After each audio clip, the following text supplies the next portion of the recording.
안녕하세요. 할렐루야 교회 성도 여러분, 매일매일 성경의 말씀을 읽으면서 어떤 은혜를 받고 계시는지요? 올 한 해 말씀을 읽고 묵상하면서 하나님의 마음과 뜻에 더욱 가까이 가는 성도님들 되시기를 축복합니다. 오늘은 창세기 34장에서 36장까지의 말씀을 읽는 날입니다. 34장에서 36장까지의 전반적인 내용이 무엇인지를 하나씩 살펴보고 또 하나님께서는 그 속에서 어떤 은혜를 주셨는지, 더 나아가서 오늘날 나에게는 어떻게 적용되는지를 알아보고자 합니다. 34장에서는 야곱의 딸 디나가 부끄러운 일을 당하게 되는 일이 벌어지게 됩니다. 야곱이 다시 가나안 땅으로 돌아오고 난 후에 야곱의 딸 디나가 히위 족속 하몰의 아들 그 땅의 추장인 세겜에게 강간을 당하는 그러한 사건이 벌어지게 됩니다. 이 사건으로 야곱의 가족은 안전의 위협을 느끼게 되고 야곱의 아들들은 분노하게 되는 것입니다. 그녀를 지켜주지 못한 것에 대한 그런 힘든 마음 또 안타까운 마음이 있었을 것입니다.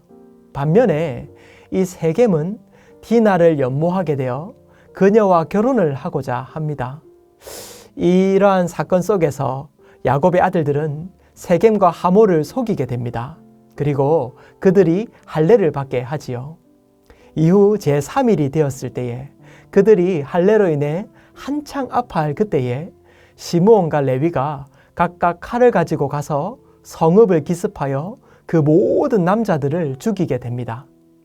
세겜이 야곱의 딸 디나를 강간한 사건은 크게 잘못된 행위이지요. 하지만 시므온과 레위의 이 보복 행위는 그 적정한 선을 또한 넘어서는 것이었습니다. 그리고 하나님이 허락하신 축복의 수단인 이 할례를 악용한 것이지요. 이 사건으로 나중에 시므온과 레위는 이 가족 안의 지도권을 받지 못하고 가족의 지도권이 유다에게 넘어가게 되는 것입니다. 35장에서는 야곱은 헤브론으로 이주하게 됩니다.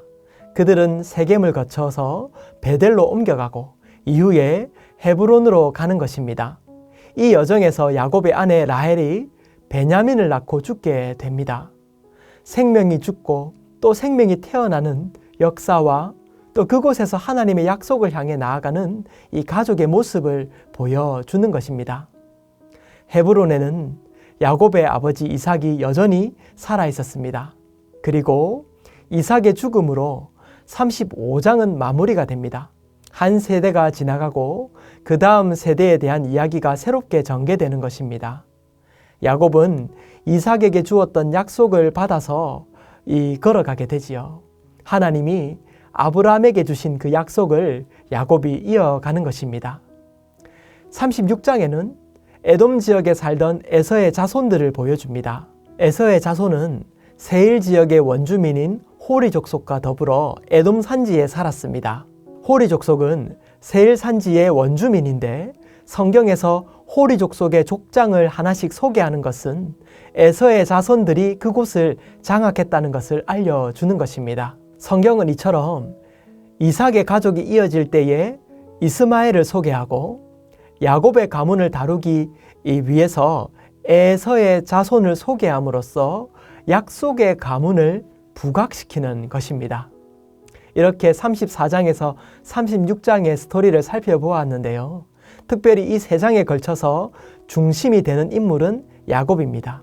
그는 하나님을 만나고 아브라함에게 주신 약속의 상속자가 되는 것입니다. 그리고 이 상속자가 될 때에 오늘 본문 말씀 중에 이러한 말씀이 있습니다.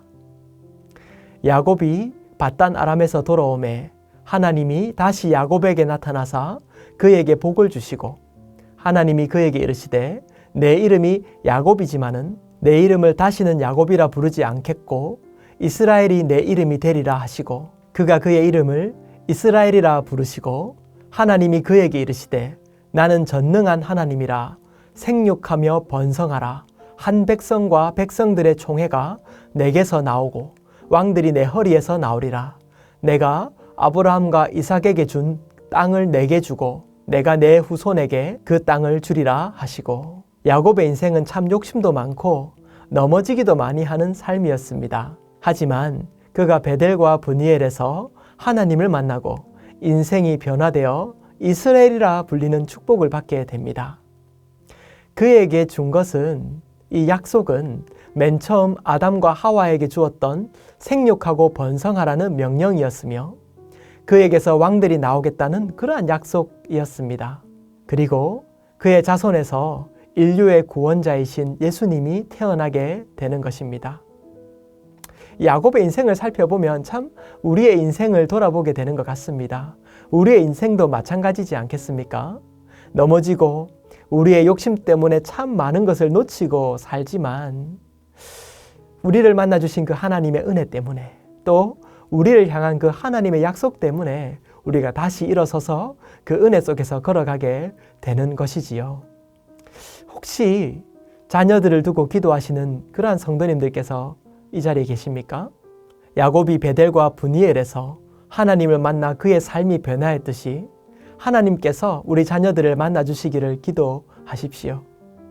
하나님을 만나면 그의 삶이 변화되고 이처럼 믿음의 가문이 또 그 가문으로 약속으로 이어지는 것입니다. 우리는 오늘도 34장에서 36장까지의 말씀을 읽었습니다. 이렇게 성경을 읽으면서 하나님께서 나에게 주신 은혜를 또 돌아보게 되는 시간이 된 것 같습니다. 작년과는 조금 다르게 통독의 느낌으로 오늘 말씀을 한번 전해보았는데요. 2025년 새해에는 매일의 통독으로 그날 읽은 성경의 본문 중에서 가장 인상 깊었던 한 절을 또 매일의 노트에 적어 보면서 오늘 하루 나에게 주신 은혜를 묵상해 보는 시간을 가지시기를 축복합니다. 오늘도 주님 붙들고 승리하시는 하루 되십시오.